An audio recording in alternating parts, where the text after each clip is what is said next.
Motherhood is one of the most rewarding but yet challenging experiences. For many mothers, it comes with a moment of overwhelming joy, but also period of intense anxiety. Today, we are going to look into why motherhood is full of anxiety, what are the common triggers of it, what are the signs and the symptoms of it, and how do we handle all those things in motherhood, and when do we need support. These are the things that we are going to discuss on this topic, the anxiety of motherhood. You're welcome. Maternal anxiety is referred to excess worries, fear, or unease, experienced by a mother. It can relate to their child's health, their child's safety or well-being or total well-being of that child, the ability for the mother to parent effectively, to be a perfect parent effectively. What are the signs of this maternal anxiety? When we talk about maternal anxiety, we are going into constant worry. Even if whatever happened at that situation is just a minor thing, we worry so much. Why would this happen? What triggers it? And so on and so forth. We have difficulty sleep. Even when the child is asleep, the mother finds it so difficult to sleep. We want to go and peep if the child is breathing or not. I know you understand that, you have experienced that. You want to check if the child is running temperature. You want to check the position the child is sleeping. We start feeling so overwhelmed. The physical symptom is you also having headache because you're not sleeping. You have rational heartbeat because you're thinking so much. Even you have muscle tensions. These are the signs and many more that tells you, hey, it's time to mellow down with it. What are the common triggers in this situation? We have the transition of parenthood, to adjusting to a new responsibilities. For instance, you are a single person, you are married, you don't have any child. All of a sudden, boom, you have a child, a full-grown human being you will have to take care of. These are that transition from being single, doing your own thing, caring for yourself, then you have to care for somebody else. You don't have that mini time again. This also can be a common trigger of this problem.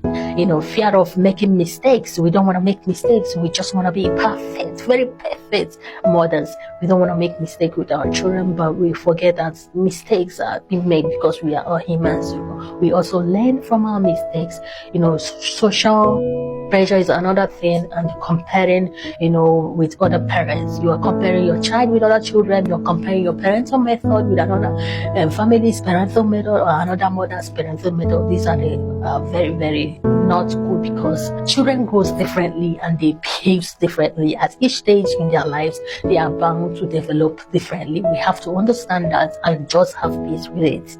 Another thing is postpartum hormone changes. These are the things that also triggers all these are the common triggers of this maternal anxiety or motherhood anxiety.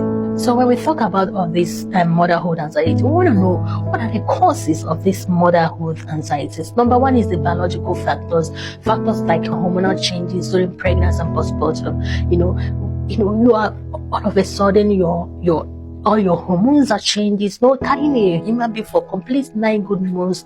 Your taste bud is changed, your shape is changed, everything about you loses your hair, everything about you is changed. This also, we call it biological aspect of it. Lack of sleep also causes feelings of stress. We also have the psychological factors.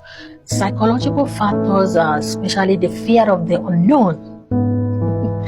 Especially for the first mom, the fear of perfection, the high expectation of someone. You want to make sure you don't make mistakes. The fear of unknown, you have a lot, 101 ideas in your head, imaginations on your head. So all these fears can also lead to psychological disorder or psychological imbalance and anxiety. We have the social factors. The social factors comes with the family.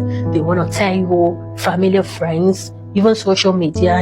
Everybody is giving you information from left, right, and center. You are swallowing many information at the same time, and you're digesting them. Some of them don't even work for your child because your child is a unique human being The other children are also unique human. What works for A might not work for B. Because it's not working for you, now you think your child has a problem, or you think your child is not doing well. These are the things that are factors that, weighs us down.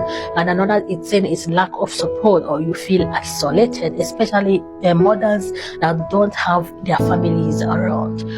Because we're talking about motherhood anxiety, we also forgot that these anxieties it plays on two ways. It's placed on the role of the mother and also the role of the child. A happy mother produces a healthy child, So if a mother is totally burnt out, the mother experiences all those things.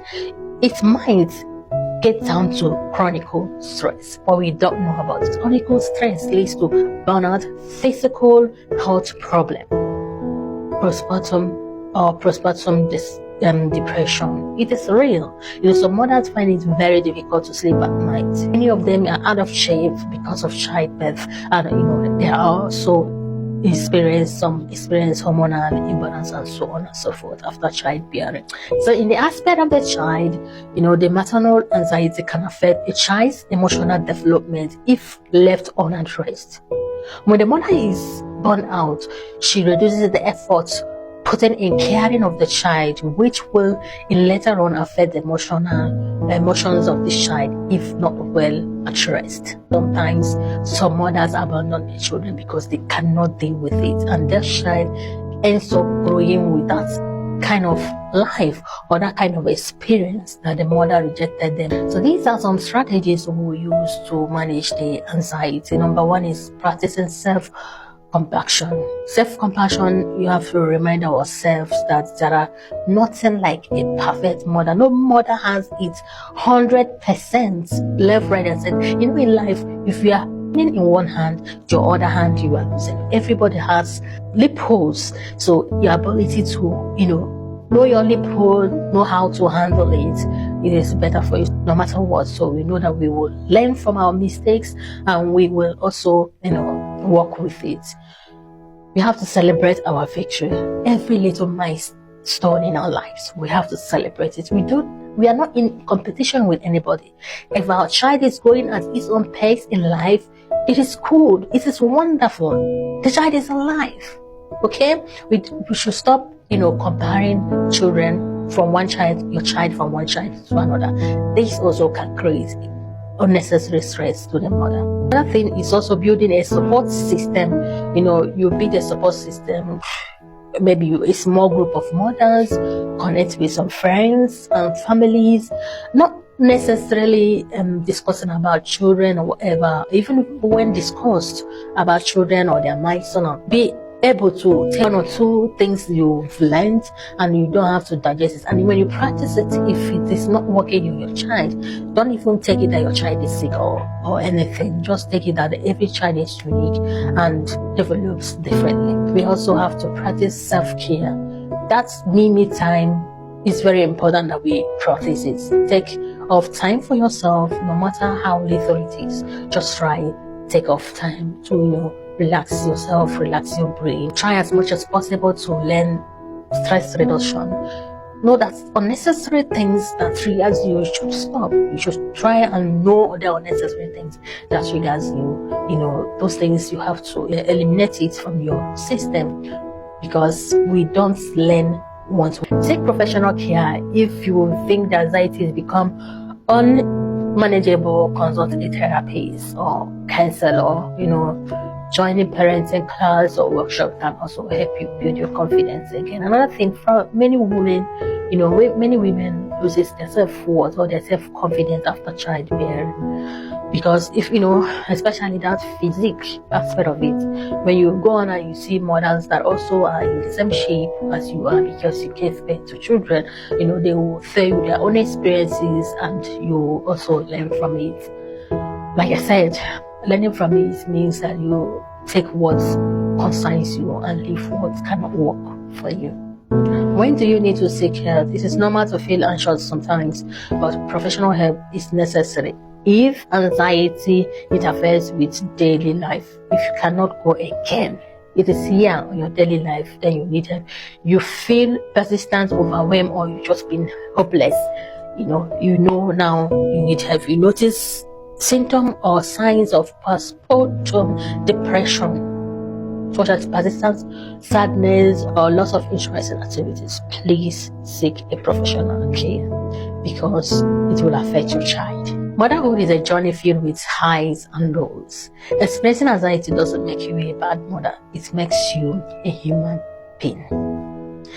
By understanding your triggers, practicing your self-compassion, reaching out to people that can help you, you can navigate anxiety and enjoy your motherhood more fully. Taking care of yourself is the best thing you can do for yourself and for your child. And thank you so much for watching and being with me on this episode of parental or motherhood anxiety. Till we meet again. Bye-bye. Ciao.